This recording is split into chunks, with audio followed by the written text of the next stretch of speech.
Good morning, it's Victor Robert Farrell here. Thank you very much everyone who's responded to my video this morning when I was on my way to Manchester, on my way back from Manchester now. And I was speaking about revival, what it is, and why we need a revolution. And a wonderful older sister in the Lord asked, what is a Christian revolutionary? So here are some thoughts while I try and get down the M6. What is a Christian revolutionary? A revolutionary is not an anarchist. An anarchist pulls things down for the sake of it, really, to maintain anarchy so they can have their own little power base, their own little fiefdom, their own little kingdom. A revolutionary pulls something down to construct something better. So I think there are two types of revolutionary, two types of Christian revolutionary. Let me tell you what I think they are. The first one I don't think is going to work, but let me address it. And then the second one, the second type of Christian revolutionary, is where I think we need to go. So the first type of Christian revolutionary is the revolutionary that stays within corrupt structures.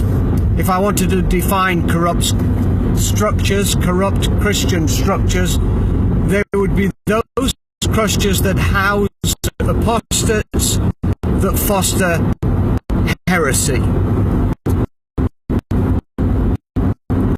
And we all know who those denominations are and what those churches and organizations are that house apostates that are fostering heresy, even abominations against the word of God and against the Most High himself.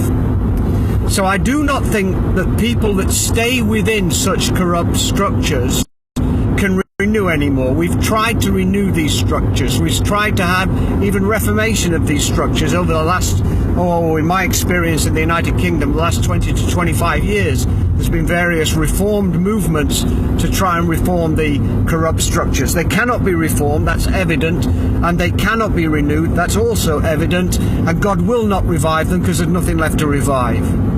So the first kind of revolutionary then stays within the structure. So as a revolutionary, then what does he do? What do they do if they're not there to reform or renew? How can they be a revolutionary within the corrupt structure?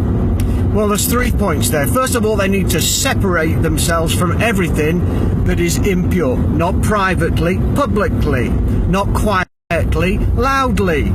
And not without litigation either. But they need to separate themselves from those things which are abhorrent to God.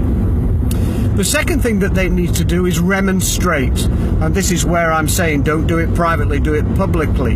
They need to take a stand against these abhorrent practices and these wayward ways within these corrupt structures. So the first way I'm saying to be a revolutionary within a corrupt structure is to actually separate. The second way is to remonstrate. And the third way, I think, using all peaceful means, is to litigate.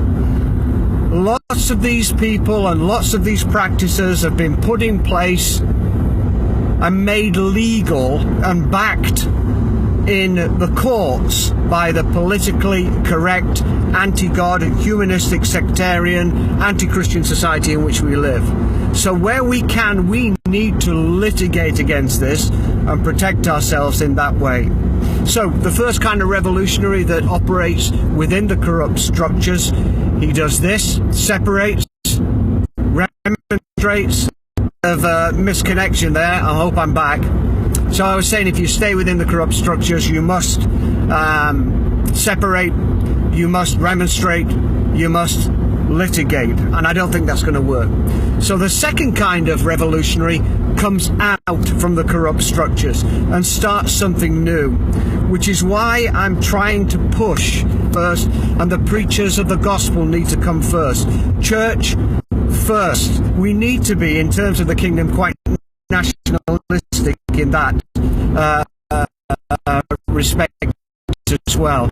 So the revolutionary that comes out of these corrupt structures creates new Antiochs. My good Exodus me. If we had a New England go-to, I'd be out there going to a New England. So, the revolutionary that comes out must create a kingdom within a state, and what a bloody state we're in. We are. What a state this nation is in, and what a state the church is in. But we need to see the kingdom of God become a true national identity within the state. Church first. We must have kingdom within the state. Now, some people will say, oh, that's very protectionist. Yes, it is.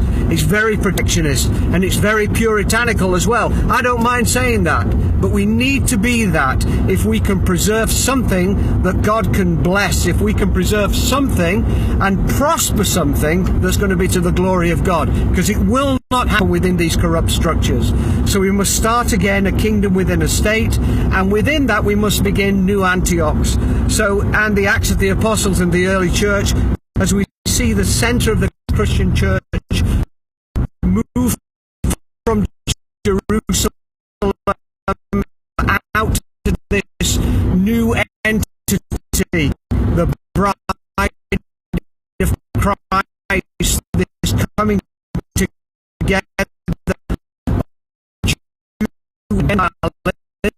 in the body of Christ. See Antioch become a center of history. We see the church having its around those that come out of corrupt structures need a kingdom within the state where we're building new Antiochs.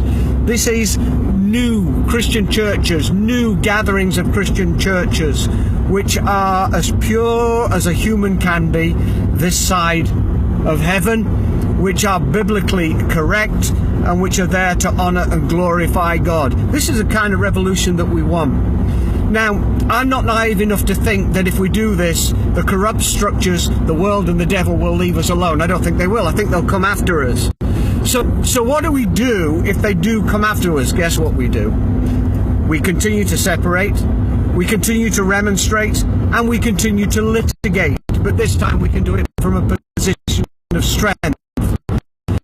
So the next logical question is, well, what do we do if they come after us with force of arms? This is what we do. We fight back with full arms. It's prepare ourselves. We prepare for timing. We need to actually fight physically. And that means we get ready for our revolution in the United Kingdom some 400 years ago with the Puritans and Oliver Cromwell was not without shed blood. Even America, you rebel people that rebelled against your rightful king, you were able to set up something that eventually... So you were able to set up something for the glory of God, but it didn't come without great cost. Am I saying that we should take up force of arms now? No, I am not. I'm saying that we should really, by second kind of revolutionaries, that we come out, we be separate, we rebuild a kingdom within a state, we establish new Antiochs, and we prosper the kingdom of God in that way. If however, they come after us with force of arms, let us respond with force of arms. To make that last second, let's see if I can get off the M6.